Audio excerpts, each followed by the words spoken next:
ഇസ്ലാമിൻ്റെ രാഷ്ട്രീയം സമൂഹത്തിന് ഗുണമോ ദോഷമോ എന്ന് പറഞ്ഞിട്ടൊരു സംവാദം പറയാൻ ആഗ്രഹിക്കുന്ന ഒരു കാര്യം. ഇങ്ങനെ ഒരു സംവാദം നടന്നു. ആ സംവാദത്തിൽ പല മേഖലയിലുള്ള ആളുകളുമായിട്ട് സംവാദങ്ങൾക്ക് നമ്മളെപ്പോഴും തയ്യാറാണെന്ന് നമ്മൾ പറയാറുണ്ട്.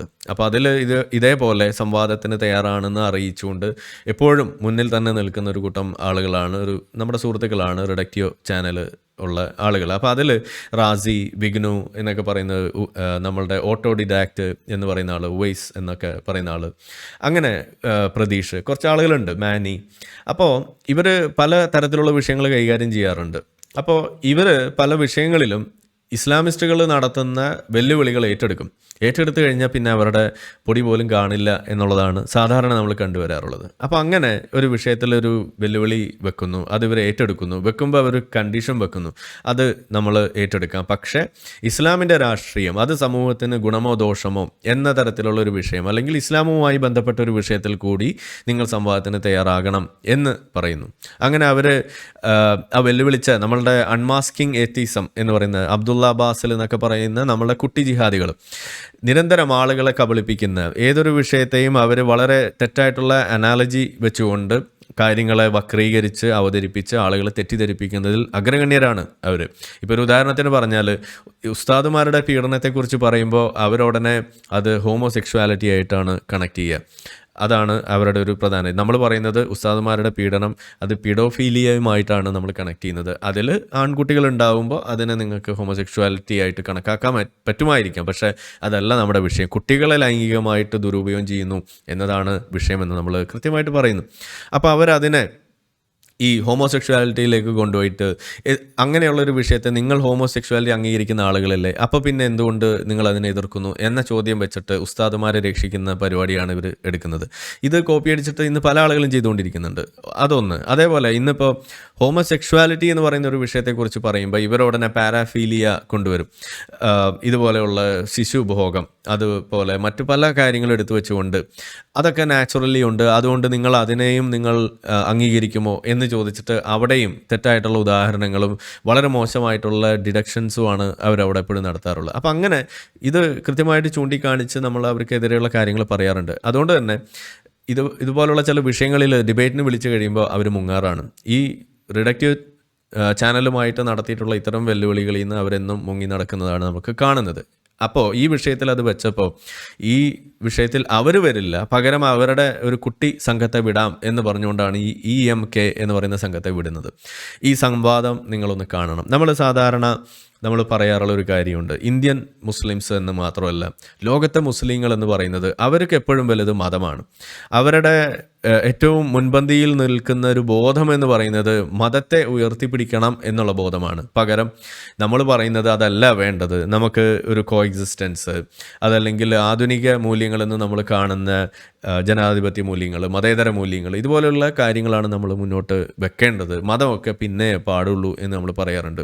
എഡ്യൂക്കേഷനെ കുറിച്ച് പോലും പറയുമ്പോൾ നമ്മൾ പറയുന്നു, ഹിജാബിൻ്റെ വിഷയത്തിൽ education secondary, hijab is first, Islam is first എന്ന് പറയുന്ന വാദം പോലും നമ്മൾ കണ്ടു ആ കുട്ടികൾ പറയുന്നത്. അങ്ങനെയൊക്കെയുള്ള കാര്യങ്ങൾ വെച്ച് നമ്മൾ പലപ്പോഴായിട്ട് പറഞ്ഞിട്ടുള്ള വിഷയത്തിൽ ചെതറിക്കിടക്കുന്ന ചില കാര്യങ്ങളായിരുന്നു എന്നുണ്ടെങ്കിൽ, എന്ന് വെച്ചാൽ അത് എല്ലായിടത്തും കൃത്യമായിട്ട് കാണാൻ സാധിക്കാറുണ്ടായിരുന്നില്ല എന്നുണ്ടെങ്കിൽ, ഈ സംവാദത്തിൽ കൃത്യമായിട്ട് കാണാൻ കഴിയുന്നൊരു കാര്യം, ജനാധിപത്യത്തെ ഇന്ത്യൻ മുസ്ലിങ്ങൾ അംഗീകരിക്കുന്നതിനുള്ള കാരണം, അല്ലെങ്കിൽ ഇന്ത്യൻ ഭരണഘടന എന്ന് പറയുന്ന ഒരു സംഗതിയൊക്കെ ഇന്ത്യയിലെ മുസ്ലിങ്ങൾ അംഗീകരിക്കുന്നതിൻ്റെ കാരണം ഒരു താൽക്കാലിക ഉടമ്പടി, ഒരു കരാർ എന്നുള്ള രീതിയിൽ മാത്രമാണ് ഞങ്ങളതിനെ അംഗീകരിക്കുന്നത്. ഞങ്ങൾക്ക് ഭൂരിപക്ഷം കിട്ടിയാൽ ഇവിടെ അത് മാറ്റി ഇവിടെ ഇസ്ലാമിക ശരിയ നിയമമായിരിക്കും നമ്മളിവിടെ കൊണ്ടുവരിക എന്ന കൃത്യമായ ധാരണ പുറത്തേക്ക് വിടുന്നു. ഈ സംവാദത്തിൽ നിങ്ങൾക്ക് കാണാം. ജനാധിപത്യ മൂല്യങ്ങളെയോ അല്ലെങ്കിൽ മതേതര മൂല്യങ്ങളെയോ അപ്പാടെ തള്ളിക്കളയുന്നു എന്നതാണ് നമ്മൾ കാണുന്നത്. പ്രധാനമായിട്ട് 3 വാദങ്ങളാണ് ഇതിൽ വെച്ചതായിട്ട് കാണുന്നത്. കാരണം ഇതിൽ പറയുന്നു ഇസ്ലാമിൻ്റെ രാഷ്ട്രീയം എന്ന് പറയുമ്പോൾ, ആ രാഷ്ട്രീയം എന്ന് പറയുന്നതിൽ നമ്മൾ എടുത്തു വെക്കുന്ന പ്രധാനപ്പെട്ട ചില പെർസീവ്ഡ് ആയിട്ടുള്ള ചില പോയിൻറ്റ്സ് ഉണ്ട്. എന്ന് വെച്ചാൽ അത് ഒരു കോർണർ സ്റ്റോൺ ആണ്, അത് നമ്മൾ അംഗീകരിച്ചിട്ടാണ് നമ്മൾ മുന്നോട്ട് പോകുന്നത്. എന്ന് വെച്ചാൽ കാലങ്ങളായിട്ട് നമ്മൾ തിരിച്ചറിഞ്ഞ് നമ്മൾ അംഗീകരിച്ച് അത് ശരിയാണെന്ന് വലിയ തോതിൽ തെളിയിക്കപ്പെട്ടിട്ടുള്ള ഒബ്ജക്റ്റീവായിട്ടുള്ള ചില മോറൽ ഡിഡക്ഷൻസും കൂടിയാണ് അതൊക്കെ. അങ്ങനെയുള്ള ആ ഇതിൻ്റെ പേരിൽ നമ്മൾ എടുത്തു വെക്കുന്ന ചില പൊസിഷൻസ് ഉണ്ട്. അത് എന്ന് പറയുന്നത്, ഒന്ന്, ഒരു രാഷ്ട്രീയ സംവിധാനം എന്ന് പറഞ്ഞാൽ അത് ഏകാധിപത്യപരമാകരുത്, അത് പരമാകണം. അവിടെയാണ് കൂടുതൽ സന്തോഷവും സാവർത്തിത്വവും എല്ലാം നമുക്കുണ്ടാവുക എന്നുള്ളൊരു കാര്യം അവിടെ പറഞ്ഞു വെക്കുന്നു. അതേപോലെ മതേതര മൂല്യങ്ങളാണ് നമ്മൾ അവിടെ വെക്കേണ്ടത്. മതത്തിൻ്റെ അടിസ്ഥാനത്തിൽ വേർതിരിവുകൾ സൃഷ്ടിച്ചുകൊണ്ട് അല്ലെങ്കിൽ അങ്ങനെയുള്ള കാര്യങ്ങൾ ചെയ്യുക എന്ന് പറയുന്നത് ശരിയല്ല.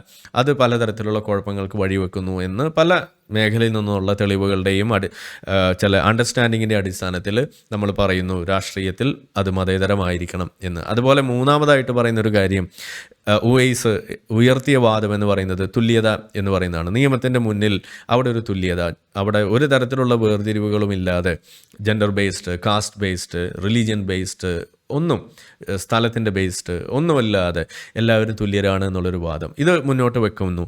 ഇത് നിങ്ങൾ ഇസ്ലാമിൻ്റെ അടിസ്ഥാനത്തിൽ ഇത്തരത്തിലുള്ള ഈ 3-4 പോയിൻറ്റ്സിന് നിങ്ങൾ അംഗീകരിക്കുമെന്ന് ചോദിക്കുമ്പോൾ അവിടെ കൃത്യമായിട്ട് ആൾ പറയാണ് അംഗീകരിക്കുന്നില്ല, ഞങ്ങൾക്ക് വലുത് ഇസ്ലാമാണ്, ഇസ്ലാമിൽ അങ്ങനെയൊന്നുമല്ല, ഇസ്ലാമിൽ ജനാധിപത്യം പറയുന്നില്ല, മതേതരത്വം പറയുന്നില്ല, അതിനകത്ത് നിയമത്തിൻ്റെ മുന്നിലുള്ള തുല്യത പോലുമില്ല. പക്ഷേ ഞങ്ങൾ ഇന്ന് ഇതെല്ലാം അംഗീകരിക്കുന്നു. അത് ഇന്ന് ഞങ്ങൾ ന്യൂനപക്ഷമായതുകൊണ്ട്, ഞങ്ങൾ ബലമില്ലാത്ത ആളുകളായതുകൊണ്ട് തൽക്കാലത്തേക്ക് ഒരു കരാറിനെ പാലിക്കുക എന്നൊരു മാന്യത ഞങ്ങൾ കാണിക്കണമല്ലോ, അതുകൊണ്ട് ഞങ്ങൾ അത് കാണിച്ചുകൊണ്ട് മാത്രമാണ് നിൽക്കുന്നത് എന്ന് കൃത്യമായിട്ട് പറയുന്നു. ഇത് നിങ്ങൾ കാണണം. ഞാൻ അതിൻ്റെ ഒരു പോർഷൻ വെച്ചുകൊണ്ട് ഇത് ഈ ഭാഗം കട്ട് ചെയ്ത് വേറെ ഇടാം, അതിൻ്റെ ലിങ്ക് അവിടെ കൊടുക്കാം, നിങ്ങൾക്ക് കാണാവുന്നതാണ്.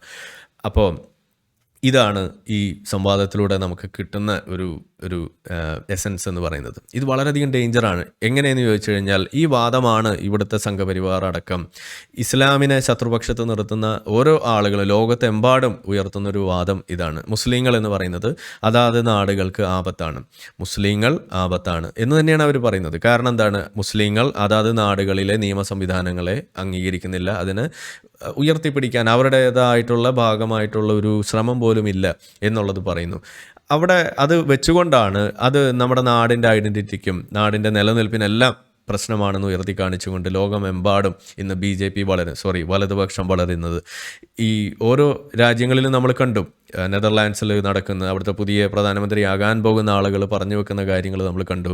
അങ്ങനെ ജർമ്മനിയിൽ നമ്മൾ കാണുന്നു, ഇറ്റലിയിൽ നമ്മൾ കാണുന്നു, ഫ്രാൻസിൽ നമ്മൾ കാണുന്നു, ഹംഗറിയിൽ കാണുന്നു, ബെൽജിയത്തിൽ കാണുന്നു, UK കാണാൻ പോകുന്നു, US ട്രംപ് വന്നാൽ കാണാൻ പോകുന്ന കാര്യത്തെക്കുറിച്ച് പറയുന്നു. അങ്ങനെ എവിടെയൊക്കെ നോക്കിക്കഴിഞ്ഞാലും, ഇൻക്ലൂഡിങ് സൗദി അറേബ്യയിലും UAE അടക്കം ഇത്തരത്തിലുള്ള നിയമങ്ങളെ മാറ്റിവെച്ചുകൊണ്ട് മുന്നോട്ട് വരാൻ അവർ നിർബന്ധിതരാകുന്നുണ്ടെങ്കിൽ അതിനെല്ലാം കാരണം ഈ മുസ്ലിങ്ങൾ എന്നുള്ള ജനവിഭാഗം അവർ മുന്നോട്ട് വെക്കുന്ന ഇത്തരത്തിലുള്ള ഒരു വലിയ ഒളിഞ്ഞിരിക്കുന്ന ഒരു പ്രശ്നം അത് തന്നെയാണ്. അപ്പോൾ അത് ഇവിടെ കേരളത്തിലും വ്യക്തമാകുന്നു, ഇന്ത്യയിലും അത് കൂടുതൽ ചർച്ചയാകും എന്നുള്ളത് തന്നെയാണ് എനിക്ക് പറയാനുള്ളത്. അപ്പോൾ അതുകൊണ്ട് ആ വിഷയത്തെക്കുറിച്ച് ഒരു കൃത്യമായ ധാരണ നിങ്ങൾക്ക് കിട്ടാൻ നല്ലൊരു കാഴ്ചയായിരിക്കും ഈ ഒരു സംവാദം എന്ന് പറയുന്നത്. പറ്റുമെങ്കിൽ നിങ്ങൾ അത് ഒന്ന് കാണുക.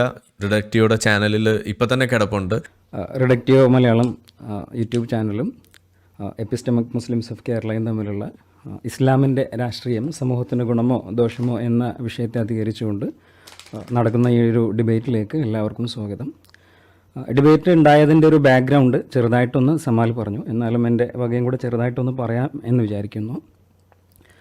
ലൈംഗിക ന്യൂനപക്ഷങ്ങളുടെ അവകാശങ്ങൾക്ക് നേരെ അത്തരം അവകാശങ്ങളെ ഒരു നിലക്കും അംഗീകരിച്ച് കൊടുക്കേണ്ടതില്ല എന്ന് ചിന്തിക്കുന്ന ഒരു ഇസ്ലാമിസ്റ്റ് വിഭാഗം അൺമാസ്കിംഗ് എത്തീസം എന്ന പേരിൽ പ്രശസ്തരായിട്ടുള്ള ആളുകളുടെ പിന്നാലെ നടന്നിട്ട്, ലൈംഗിക ന്യൂനപക്ഷങ്ങളുടെ അവകാശത്തിന് വേണ്ടി സംസാരിക്കുന്ന പ്രശസ്തരായിട്ടുള്ള ആളുകളുടെ പിന്നാലെ നടന്ന് ഡിബേറ്റ് ചാലഞ്ച് ചെയ്യുകയും നിങ്ങളുടെ ആശയത്തിന് ഉറപ്പുണ്ടെങ്കിൽ, നിങ്ങളുടെ ആശയത്തിന് ആശയഭദ്രതയുണ്ട് എന്ന ബോധ്യമുണ്ടെങ്കിൽ LGBTQ രാഷ്ട്രീയം സമൂഹത്തിന് ഗുണമോ ദോഷമോ എന്ന വിഷയത്തിൽ ഡിബേറ്റ് വരണമെന്ന് ആവശ്യപ്പെട്ടുകൊണ്ട് അവർക്കെതിരെ പ്രചണ്ഡമായ പ്രചാരണങ്ങൾ അഴിച്ചുവിട്ട സമയത്ത് ഞങ്ങൾ തിരിച്ചൊരു ചോദ്യം വെച്ചു. ആ ചോദ്യം വെക്കുന്നതിൻ്റെ കൂടെ തന്നെ അവരുമായിട്ടുള്ള ആ ഡിബേറ്റിൽ അവർ മുന്നോട്ട് വെച്ച ഡിബേറ്റ് ചാലഞ്ച് ഏറ്റെടുക്കാൻ ഞങ്ങൾ തയ്യാറാണ്.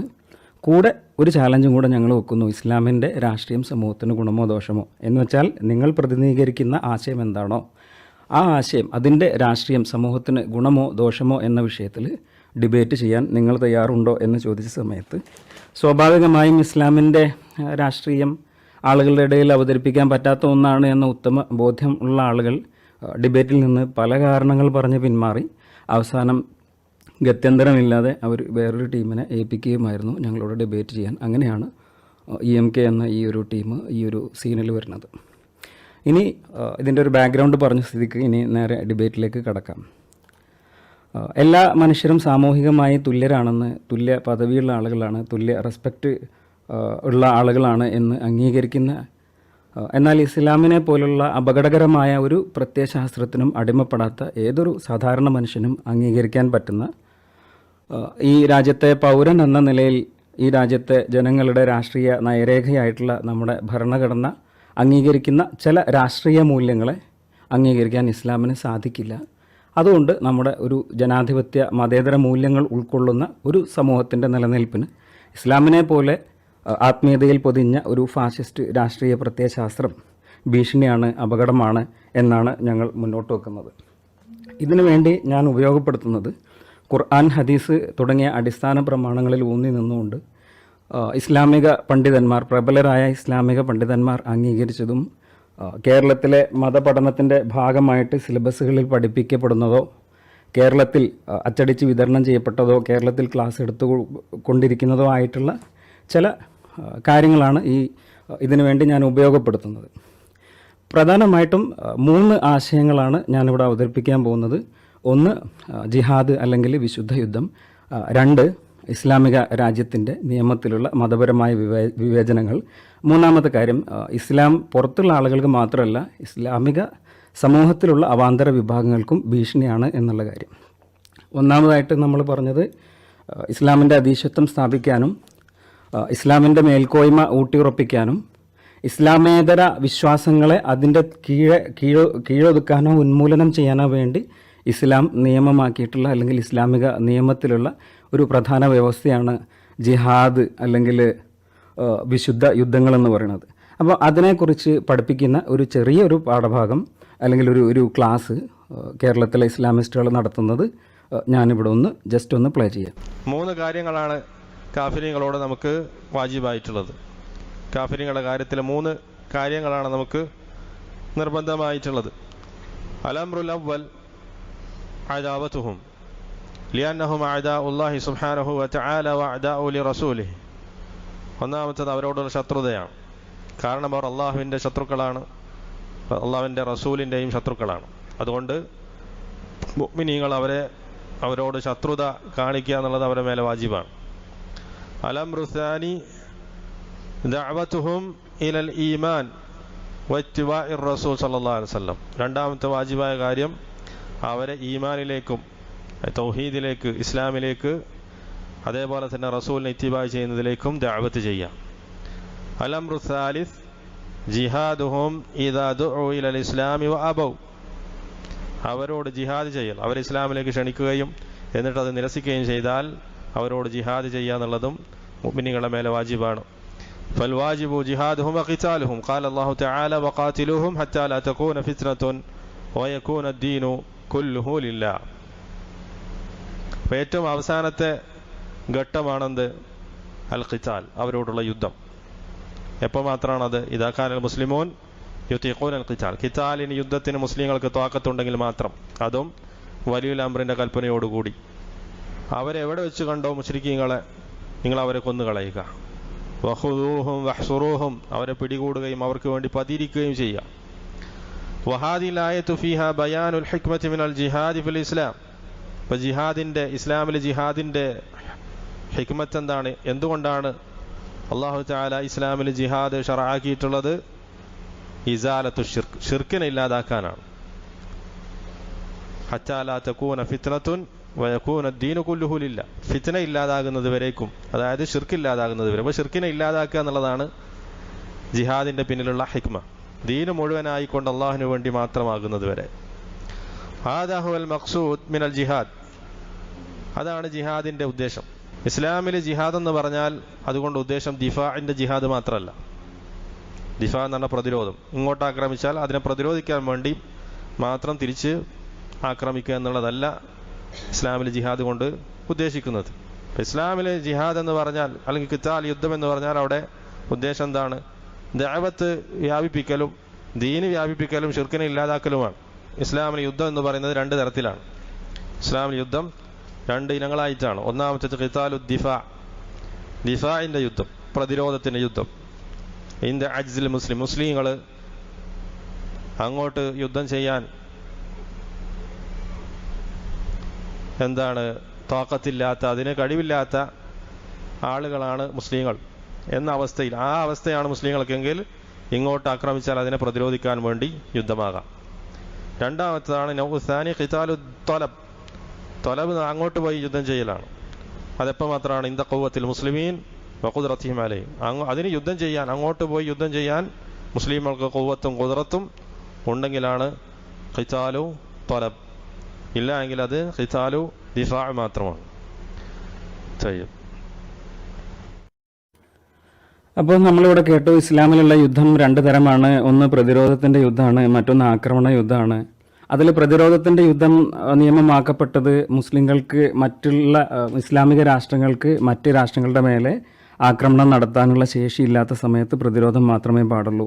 എന്നാൽ ആക്രമണം നടത്താൻ ശേഷിയുള്ള സമയങ്ങളിൽ മറ്റ് രാജ്യങ്ങൾക്ക് നേരെ, ഇസ്ലാമേതര രാഷ്ട്രങ്ങൾക്ക് നേരെ ഇസ്ലാമിക രാഷ്ട്രങ്ങൾ ജിഹാദ് നയിക്കണം എന്നാണ് ഇവിടെ പഠിപ്പിക്കുന്നത്.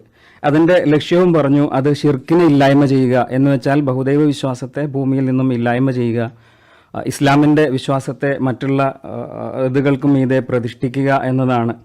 ഇനി ഞാനിപ്പോൾ എൻ്റെ കയ്യിലുള്ളത് ഉംദ എന്ന് പറഞ്ഞ ഒരു ഗ്രന്ഥമാണ്. ഇത് പിന്നെ നമ്മുടെ മതസ്ഥാപനങ്ങളിലൊക്കെ വളരെ വ്യാപകമായിട്ട് മതകർമ്മ നിയമങ്ങൾ പഠിപ്പിക്കാൻ വേണ്ടി ഉപയോഗപ്പെട്ട ഒരു പുസ്തകമാണ്. ഇബ്നു നഖീബ് എന്ന ഒരു മിസ്രി പണ്ഡിതനാണ് ഇത് എഴുതിയിട്ടുള്ളത്. ഇതിൻ്റെ ആമുഖത്തിൽ ഇദ്ദേഹം പറയുന്നു, നബവിയുടെയോ റാഫിയുടെയോ അഭിപ്രായങ്ങളല്ലാതെ ഒന്നും ഞാൻ ഇതിനുള്ളിൽ ഉൾക്കൊള്ളിച്ചിട്ടില്ല. അതിൽ തന്നെ നബവിയുടെ അഭിപ്രായങ്ങൾക്കാണ് മുൻതൂക്കം കൊടുത്തത് എന്ന് പറയുന്നുണ്ട്. ഈ പുസ്തകത്തിൽ വളരെ കൃത്യമായിട്ട് പറയുന്നു, ജൂതരോടും ക്രിസ്തീയരോടും അഗ്നി ആരാധകരോടും അവർ മുസ്ലിങ്ങളാവുകയോ സംരക്ഷണ നികുതി കൊടുക്കുകയോ ചെയ്യുകയും ആ മുസ്ലിങ്ങളിൽ നിന്ന് മറ്റു വിഭാഗക്കാരോട് അവർ മുസ്ലിങ്ങളാകുകയും ചെയ്യുന്നതുവരെ യുദ്ധം ചെയ്യണം. എന്ന് വെച്ചാൽ വേദം നൽകപ്പെട്ട ആളുകൾക്ക് 3 ഓപ്ഷൻസ് ഉണ്ട്. ഒന്നുകിൽ അവർ ഇസ്ലാം സ്വീകരിക്കുക, അല്ലെങ്കിൽ അവരെ ജിസിയ എന്ന് പറഞ്ഞ വിശ്വാസ നികുതി കൊടുക്കുക, അതുവരെ യുദ്ധം ചെയ്യുക, അല്ലെങ്കിൽ അവരോട് യുദ്ധം ചെയ്യുക. മറ്റ് മതവിഭാഗങ്ങൾ ഒന്നുകിൽ അവർ ഇസ്ലാം സ്വീകരിക്കുക, അല്ലെങ്കിൽ കൊല്ലപ്പെടുക, അതുവരെ യുദ്ധം ചെയ്യുക എന്നാണ് ഇവിടെ പഠിപ്പിച്ചിട്ടുള്ളത്. അപ്പം ജിഹാദിൻ്റെ ഈ ഒരു ഭാഗം കഴിഞ്ഞു. ഇനി അടുത്ത ഒരു വിഷയം, നേരത്തെ പറഞ്ഞത് നിയമത്തിന് മുന്നിലുള്ള തുല്യത എന്ന സങ്കല്പത്തെ ഇസ്ലാം അംഗീകരിക്കുന്നില്ല എന്നുള്ളതാണ്. അപ്പം നമ്മുടെ ഭരണഘടന വിഭാവനം ചെയ്യുന്ന രാഷ്ട്രീയ മൂല്യങ്ങളിൽ ഏറ്റവും പ്രധാനപ്പെട്ട ഒരു കാര്യമാണ് നിയമത്തിന് മുന്നിൽ തുല്യത ഉണ്ടായിരിക്കുക എന്നുള്ളത്. മതം, ജാതി, വംശം, ദേശം, ഭാഷ, ജെൻഡർ തുടങ്ങിയ കാര്യങ്ങളുടെ മുകളിൽ യാതൊരു വിവേചനവും നിയമത്തിൽ പാടില്ല എന്ന് നമ്മുടെ ഭരണഘടനയുടെ അടിസ്ഥാന മൂല്യങ്ങളിൽ വരുന്ന ഒരു കാര്യമാണ്. ഈ മൂല്യത്തെയും ഇസ്ലാം നിരാകരിക്കുന്നുണ്ട്. അപ്പം അതിന് തെളിവായിട്ട് നമ്മൾ ദർസുകളിലൊക്കെ പഠിപ്പിച്ചുകൊണ്ടിരിക്കുന്ന ഒരു ക്ലാസ്, ചെറിയ ഒരു ഭാഗം ഞാനിവിടെ ഒന്ന് പ്ലേ ചെയ്യാം. ഈ കൊല്ലപ്പെട്ടവരും കൊലയാളിയും കുഫുവത്തവരായിരിക്കണം. ഐ മുസാവാത്തുൻ, രണ്ടാളും സമന്മാരായിരിക്കണം. ഹാലജിനായത്തിൻ, ഇവൻ ഈ കയ്യേറ്റം ചെയ്യുന്ന സമയത്ത് കൊല്ലപ്പെട്ടവനും കൊന്നവനും, അല്ലെങ്കിൽ ഈ അക്രമം ചെയ്തവനും ചെയ്യപ്പെട്ടവനും തുല്യ അവസ്ഥയുള്ളായിരിക്കണം. എന്ന് പറഞ്ഞാൽ എങ്ങനെ? ഈ കൊല്ലപ്പെട്ടവനേക്കാൾ കാത്തില് മഹത്വമുണ്ടാവരുത്. എപ്പം ഹാലൽ ജിനായത്തി, ഈ കയ്യേറ്റം ചെയ്ത സമയത്ത് ഈ കൊലയാളി കൊല്ലപ്പെട്ടവനെക്കാട്ടിലും ശ്രേഷ്ഠത ഉണ്ടാവരുത്. എന്തുകൊണ്ട്? ഇസ്ലാം കൊണ്ട്. എന്ന് പറഞ്ഞാൽ ജിമ്മിയായ ഒരു കാഫറിനെ ഒരു മുസ്ലിമാണ് കൊല്ലുന്നത്. രണ്ടും എന്തുതന്നെയാണ് ഇസ്മത്തുള്ളവരാണ്. പക്ഷേ രണ്ടും ഇസ്മത്തുണ്ടെങ്കിലും ജിമ്മിയായ കാഫറും മൂമിനായ മനുഷ്യനും തമ്മിൽ കുഫൂക്കൂല. അപ്പൊ ഈ താഴെയുള്ള ജിമ്മിയെ കൊന്നതിന് പകരം അതിനേക്കാൾ ഫളീലത്തുള്ള മുഅ്മിൻ അഥവാ മുസ്ലിം ആയ ആളെ കൊല്ലപ്പെടൂല. എന്തുകൊണ്ട്? അവിടെ മുസാവാത്ത് അഥവാ മുക്കാഫത്ത് കുഫൂക്കുന്നില്ല. എന്ന് വെച്ചാൽ നമ്മൾ കേട്ടത് മുസ്ലിങ്ങൾ മറ്റുള്ള ആളുകളെക്കാളും ശ്രേഷ്ഠതയുള്ള ആളുകളാണ്, മറ്റു മതവിഭാഗക്കാർക്ക് മുസ്ലിങ്ങൾ അത്ര ശ്രേഷ്ഠതയില്ല. അതുകൊണ്ട് ഒരു ഇസ്ലാമിക രാജ്യത്തിൻ്റെ ഭരണഘടനയിൽ എഴുതി വെക്കുകയാണ്, മുസ്ലിം ആയിട്ടുള്ള ഒരാൾ നോൺ മുസ്ലിം ആയിട്ടുള്ള ഒരാളെ കൊന്നു കഴിഞ്ഞാൽ അവിടെ ഉള്ള ലീഗൽ റിക്കോഴ്സ്, ഇപ്പം ഇസ്ലാമിലൊരു ക്രിമിനൽ കുറ്റം നടന്നു കഴിഞ്ഞാലുള്ള ലീഗൽ റിക്കോഴ്സ്, ഇപ്പോൾ ഒരു അക്രമത്തിന് വിധേയമായ ഒരാൾ അങ്ങനെയാണെങ്കിൽ അയാൾക്കുള്ള ഒരു ലീഗൽ റിക്കോഴ്സ് എന്ന് പറയുന്ന പേരാണ് കിസാസ് അല്ലെങ്കിൽ പ്രതിക്രിയ എന്നുള്ളത്. ഒരു അക്രമം നേരിട്ട വ്യക്തി, ആ നേരിട്ട വ്യക്തിക്ക് നിയമവിധേയമായി തന്നെ അക്രമം നടത്തിയ വ്യക്തിക്ക് തുല്യമായി പരിക്കേൽപ്പിക്കാം എന്നുള്ളതാണ് അതിൻ്റെ സങ്കല്പം. അതിനിപ്പം കൊലപാതകമാണെങ്കിൽ കൊല്ലപ്പെട്ട വ്യക്തിയുടെ ബന്ധുക്കളാണ് ഇത് ചെയ്യേണ്ടത്. പക്ഷേ ഇവിടെ ഒരു മതവിവേചനം, ഇവിടെ കൊലയാളി മുസ്ലിമും കൊല്ലപ്പെട്ടയാൾ ഇസ്ലാമേതര സമൂഹത്തിലുള്ള ആളുമാണെങ്കിൽ കൊല്ലാൻ പാടില്ല, കാരണം മുസ്ലിമിന് മറ്റുള്ള ആളുകളെക്കാൾ മേലിൽ ശ്രേഷ്ഠത ഉണ്ട് എന്നാണ് ഇവിടെ പഠിപ്പിച്ചിട്ടുള്ളത്. ഈ പഠിപ്പിക്കുന്നത് ഇവർ ഏറെയുന്നിടത്ത് സ്വന്തം അഭിപ്രായമല്ല, ഹദീസുകളാൽ സ്ഥിരപ്പെട്ട സ്വഹീഹായ ഒത്തിരി ഹദീസുകളിൽ വന്ന ആശയം തന്നെയാണ് ഈ പഠിപ്പിച്ചിട്ടുള്ളത്. ഒരു ഒറ്റ ഹദീസ് ഞാനൊന്ന് ജസ്റ്റ് ഒരു റെഫറൻസിന് വേണ്ടി പറയാം. സ്വഹീഹുൽ Bukhari 69:15. I asked Ali, do you have anything divine literature besides what is in the Quran? എന്ന് ചോദിച്ചിട്ട് അവസാനം പറയുന്നു, the legal regulations of diya, that is blood money, and ransom for releasing of captives, and the judgment that no Muslim should be killed in qisas, that is equality in punishment for killing a kafir.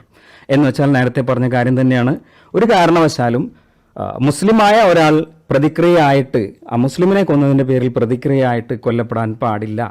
ഇതേ ആശയം ഒത്തിരി ഹദീസുകളിൽ പറഞ്ഞിട്ടുണ്ട്.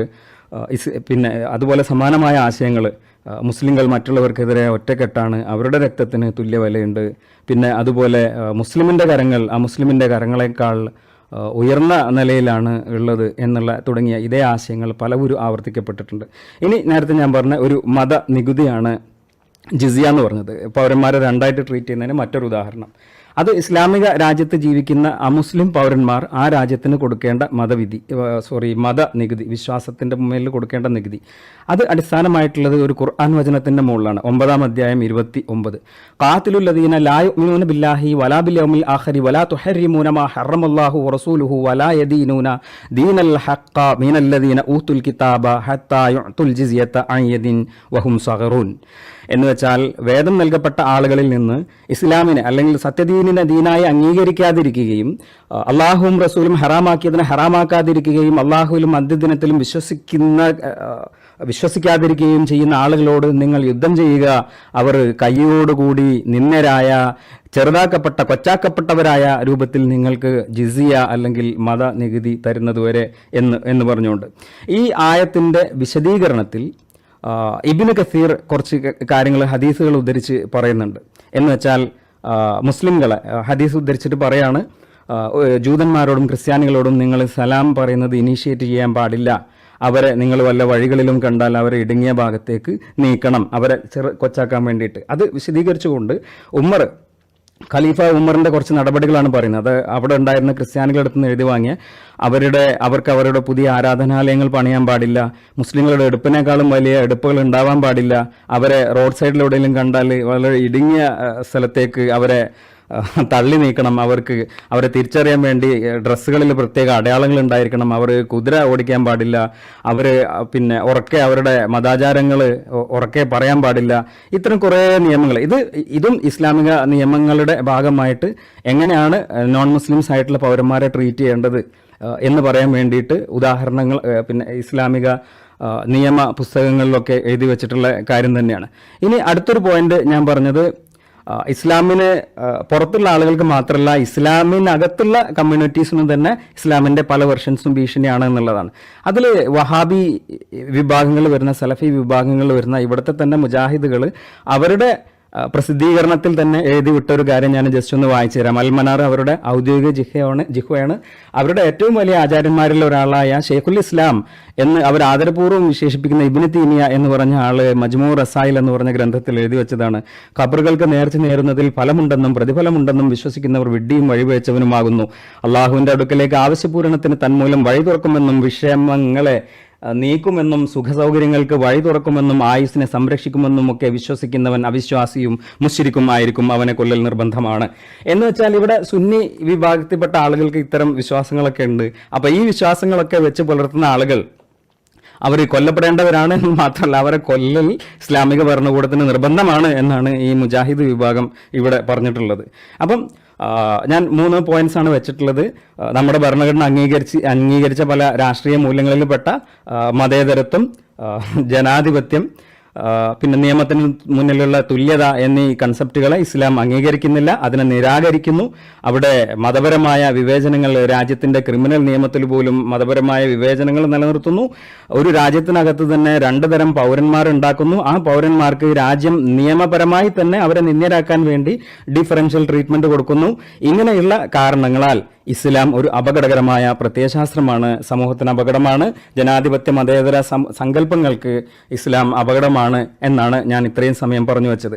ഇനി നേരത്തെ ഞാൻ പറഞ്ഞത് അവർ അധികാരമുള്ള സ്ഥലങ്ങളിൽ മറ്റുള്ള ആളുകളെ നിന്ദിക്കാൻ വേണ്ടിയിട്ട് നടത്തിയ നടപടികളാണ്. ഇനിയിപ്പോൾ അധികാരം ഇല്ലാത്ത സ്ഥലങ്ങളാണെങ്കിൽ ഒരു വെള്ളിയാഴ്ച ജുമകളിലൊക്കെ പ്രാർത്ഥിക്കുന്ന ഒരു പ്രാർത്ഥനയ്ക്ക് ഒരു ഉദാഹരണം ഞാൻ പറയുന്നത്, അല്ലാഹുമ്മ അതില്ല ശിർക വൽ മുശ്രിക്കീൻ, അല്ലാഹുവേ നീ ഷിർക്ക് ബഹുദൈവ വിശ്വാസത്തെയും ബഹുദൈവ വിശ്വാസികളെയും നിന്ദ്യരാക്കണേ തുടങ്ങിയ പ്രാർത്ഥനകളൊക്കെ പ്രാർത്ഥിക്കും. ഇതൊക്കെ ആ ഒരു നിന്ദ്യതാ മനോഭാവം മറ്റുള്ള ആളുകൾക്കെതിരെ ഇസ്ലാമിന്റെ ശ്രേഷ്ഠത, ഒരു ശ്രേഷ്ഠപ്പെട്ട ആളുകളാണ് എന്നൊരു തോന്നലുണ്ടാക്കുക എന്നുള്ളതാണ്. പിന്നെ ഇതിനേക്കാളൊക്കെ വലിയൊരു അപകടം എന്താണെന്ന് വെച്ചാൽ, ഇപ്പം പഠിപ്പിക്കുന്ന സ്ഥലങ്ങളിലൊക്കെ ഇത്തരം കാര്യങ്ങൾ പഠിപ്പിക്കും. എന്നിട്ട് അത് പബ്ലിക്കിന് മുന്നിൽ ക്വസ്റ്റ്യൻസ് വരുന്ന സമയത്ത്, ചോദ്യങ്ങൾ വരുന്ന സമയത്ത് ചോദ്യങ്ങൾ അഡ്രസ് ചെയ്യാൻ വേണ്ടി ഞങ്ങളുടെ ഇസ്ലാം ഇങ്ങനെയല്ലേ എന്ന് പറഞ്ഞിട്ട് വേറൊരു ഇസ്ലാമിനെ അവതരിപ്പിക്കും. ഞാൻ നേരത്തെ തന്നെ പറഞ്ഞു, ഇസ്ലാമിന് പല വെർഷൻസ് ഉണ്ട്. ആ വെർഷൻസിൽ ഇവിടെ സ്ട്രക്ചേർഡ് ആയിട്ടുള്ള മതപഠനത്തിന്റെ ഭാഗമായി പഠിപ്പിക്കപ്പെട്ടതോ അല്ലെങ്കിൽ ഇവിടെയുള്ള ആളുകൾക്ക് പഠിപ്പിക്കാൻ വേണ്ടിയുള്ള പബ്ലിഷിംഗ് മെറ്റീരിയൽസ് ആയിട്ട് ഇവിടെ കേരളത്തിൽ പറയപ്പെട്ടതോ ആയിട്ടുള്ള കാര്യങ്ങളാണ് ഞാൻ ഇവിടെ റെഫറൻസ് ആയിട്ട് ഉപയോഗിച്ചിട്ടുള്ളത് എന്നുള്ളത്. അപ്പൊ ഇത്തരം കാര്യങ്ങളെക്കുറിച്ച് ചോദ്യങ്ങൾ വരുന്ന സമയത്ത് ആ ഇസ്ലാം ഞങ്ങളുടെ ഇസ്ലാം അല്ല എന്ന് പറഞ്ഞിട്ട് വേറൊരു ഇസ്ലാമിനെ മനോഹരമായ ഒരു പെയിന്റ് അടിച്ച് കുളിപ്പിച്ച ഒരു ഇസ്ലാമിനെ പ്രസന്റ് ചെയ്യുക എന്നുള്ളതും ഇസ്ലാമിസ്റ്റുകളുടെ ഒരു രീതിയാണ്. ഇതും വളരെ അപകടകരമായ ഒരു ഇരട്ടത്താപ്പാണ്. സ്വന്തം ആശയം പറയുന്നതിൽ പോലും സത്യസന്ധത പാലിക്കാതിരിക്കുക, പഠിപ്പിക്കുന്ന സ്ഥലത്ത് ഒന്ന് പഠിപ്പിക്കുക, എന്നിട്ട് അവിടെ ഡിഫൻസിൽ വരുന്ന സമയത്ത് വേറെ ഒരു വാദഗതിയുമായിട്ട് വരിക എന്നുള്ളതും സാധാരണ നമ്മൾ കണ്ടുകൊണ്ടിരിക്കുന്ന ഒരു എസ്കേപ്പ് മെക്കാനിസം ആണ്. അപ്പം എല്ലാ നിലയിലും രാഷ്ട്രീയമായ നമ്മുടെ ഭരണഘടന വിഭാവനം ചെയ്യുന്ന മൂല്യങ്ങൾക്ക് വിരുദ്ധമായിട്ടുള്ള, ആ മൂല്യങ്ങൾ ഉൾക്കൊള്ളുന്ന സമൂഹ നിർമ്മിതിക്ക് തടസ്സം നിൽക്കുന്ന ഒരു പ്രത്യയശാസ്ത്രമാണ് ഇസ്ലാം എന്നുള്ളതാണ്. അത് അധികാരമുള്ള സമയത്ത് മാത്രമല്ല, അധികാരമില്ലാത്ത സമയത്ത്, അത് അധികാരമുള്ള സമയത്ത് യുദ്ധം ചെയ്യാനുള്ള കരുത്താർജിക്കാൻ വേണ്ടി കാത്തു നിൽക്കുന്നു. അതിനുള്ള കരുത്താർജിച്ചു കഴിഞ്ഞാൽ അത്തരം യുദ്ധങ്ങൾ നടത്തണം എന്നാണ് ഈ പഠിപ്പിച്ചിട്ടുള്ളത്. അത് ലോക സമാധാനത്തിന് തന്നെ ഭീഷണിയായിട്ടുള്ള ഒരു ഐഡിയോളജിയാണ് ഇസ്ലാം മുന്നോട്ട് വെക്കുന്നത് എന്ന് പറഞ്ഞുകൊണ്ട് എൻ്റെ ഒരു പ്രസൻറ്റേഷൻ ഞാൻ അവസാനിപ്പിക്കുന്നു.